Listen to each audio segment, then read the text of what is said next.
The most common question that we get for hard money lenders, and you're probably all thinking or writing it down, why in the world would anybody borrow hard money or borrow private money? And the reality is that there's 4 real reasons that people borrow hard money loans. And it's important for you to know and to understand why people borrow money from guys like me and the benefits that we provide to those borrowers, and also the investment opportunity that investors get the opportunity to take advantage of. There's 4 reasons. They are: timing is the #1 reason. You have emergency cash needs, and people have emergency cash needs for a lot of different reasons. They may have a death in the family or emergency travel or something, but that's usually small dollar amounts. The real emergencies occur when they have purchase money financing fall out at the 11th hour. Now, we've had situations where a buyer may have a $50,000 or $100,000 or $200,000 non-refundable deposit to purchase a building or to purchase a home, and in today's market, they're trying to get financing, and they're finding that institutional financing today is very, very difficult and a slow and arduous task. And all of a sudden, they're met with, a 10-day deadline where they've got to perform or they're going to lose their purchase money deposit. And at that time, we'll ride in on our white horse and make them a nice loan, and we get a well-secured trust deed investment that gives a good return. And again, this borrower doesn't keep that money for long. They keep it for short. We get paid off probably a year. We'll usually have a 1-year prepayment penalty or something like that. So purchase money falling out at the 11th hour is happening. Another example that's happening frequently today is that construction loans, banks would make construction loans. Construction loans generally are short-term loans. They go from 12 to 18 months. They come with balloon payments once the product is vertical. And those loans, those properties, they build them up, they're completed, they go to get their takeout financing. All of a sudden, and we're having this experience right now where a construction builder or developer built a nice building, he's got it leased up, he goes to get his takeout financing, his balloon payment is due, so he's in default with his construction lender. He also wants to keep his construction lender happy because he has borrowed money from them before to do his development, and he needs money quickly to take out that construction loan. So that provides a great opportunity for hard money lenders or private money lenders to come in and make that type of loan. And again, the loan to value is at 65 or less % loan to value. That borrower has good skin in the game. And the exit strategy would be a takeout loan once it's up and seasoned for a year or 18 months or so. Another example that we see in the timing in today's market is short sales. You hear a lot about banks taking short sales on properties. They'll take a discount on a note that was owed to sell a property, or maybe they've gotten an REO back that they loaned on, the values come down, and they're wanting to offload this property.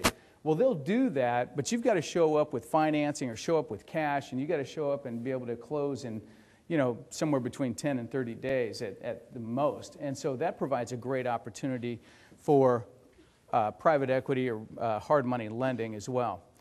The next reason is that you see properties that don't fit institutional guidelines. And this happens all of the time because our company is in Orange County. We have to deal with a lot of beach communities, and we see a lot of different types of properties.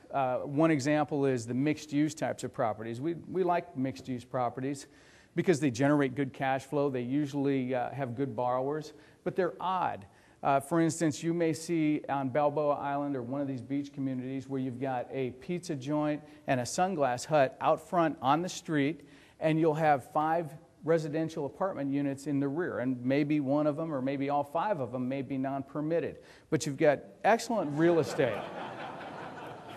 That's the truth. You got a weird property, and as a result, you still have a borrower that's got excellent property in a great location. They usually have good credit and they got cash flow, but their property does not fit an institutional lender's guidelines, and they provide a great opportunity for us to make a hard money loan. Small retail shops also happen. You'll see small retail shops. I mean, we have a lot of them in Corona Del Mar, where you've got all of these little retail shops that may be somewhere between 3,000 and 8,000 square feet with 1 or 2 tenants. And institutional lenders are looking for 100,000 square foot retail shops or 300,000 square foot centers, and they don't want to look for loans that are on small retail centers making $1 million first trust deeds or $750,000 first trust deeds. So timing's the number one reason. If you got a different type of property, that happens. A high land value to improvement. We call this the Laguna Beach Special. And what we've seen in this arena is you'll have an acre of land in Laguna Beach that's on the ocean front, and you got a hut that was built in 1935 that's 1,100 square feet. And this borrower goes to the bank, and the bank says, you got a land loan. And he says, no, but I got a house, I've been living there. So that it would get kicked out of an institutional underwriter's guidelines, and as a result, it provides for a great opportunity for a hard money loan.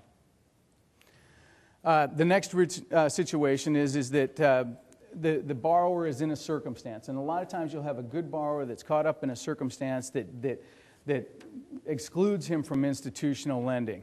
Right now, what we're seeing is institutional lending has become very tight and very limited. So when we used to have A paper and then B paper and then subprime and then hard money lenders, there was a lot of gap between us and a lot of other opportunities for financing that borrowers had. Well, in today's market, even the best borrowers are having a difficult time achieving financing on their properties. So maybe 10 or 15% of the borrowing public can go to Bank of America or Wells Fargo and provide perfect credit and perfect income verification and equity in their property, and they can get a loan. After that, we're getting a lot more of those borrowers that used to be able to go to New Century or AmeriQuest or something like that. So today's situation is providing great opportunities. Divorce is something that happens in our society. Probably the number one killer of wealth in our country is divorce, but it provides opportunity for hard money loans. You'll have spouses are splitting. One spouse stays in the house. The other one wants his equity out or her equity out. Well, the remaining spouse that keeps the house usually will not qualify for an institutional loan on their own.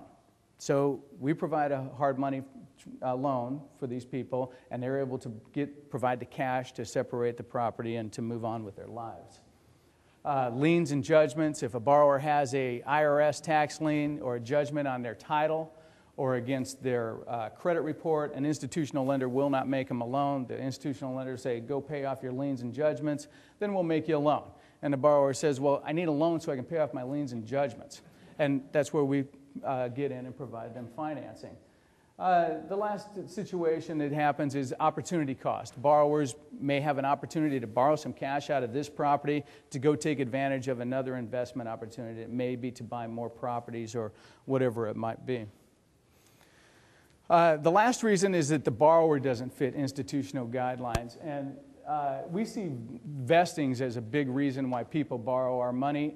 Corporations will have properties that are owned in a corporation, and the borrower will go to an institutional lender and say, look, I want to make a loan against this property. The institutional lender will say, take it out of your trust or your limited partnership or out of your corporation, transfer it into your own name, and we'll make you a loan. And the borrower says, well, gee whiz, if I do that, I'm going to have a significant tax effect. And he won't do that. So private money lenders, we will make a loan against a property that is owned by a different entity, a corporation or an LLC or a trust, secure the loan against the property and get a personal guarantee. So, and the last one is multiple borrower. If you have a borrower that has, for instance, rental properties, lots of owners of rental properties own several duplexes, or they'll own several small apartment complexes, or even several little rental condos and that type of thing. And once a borrower has gotten a loan from a bank or the second loan from a bank, the chances of them getting the third or the 10th loan is getting slimmer and slimmer. We just made a loan on a house in Orange at 50% loan to value, and this borrower has 16 properties. She can't get a loan from the bank because she has too many loans from the bank already. So those are the four primary reasons. It's timing. Why do people borrow hard money loans? They borrow it because of their timing issues. They got to get something accomplished quickly, and it provides a great opportunity. They have an oddball property with the non-permitted units in the back. They may have a situation, they have a divorce, or they're just caught in the credit crunch of today's world. And then the last one is that their borrower type doesn't fit institutional guidelines.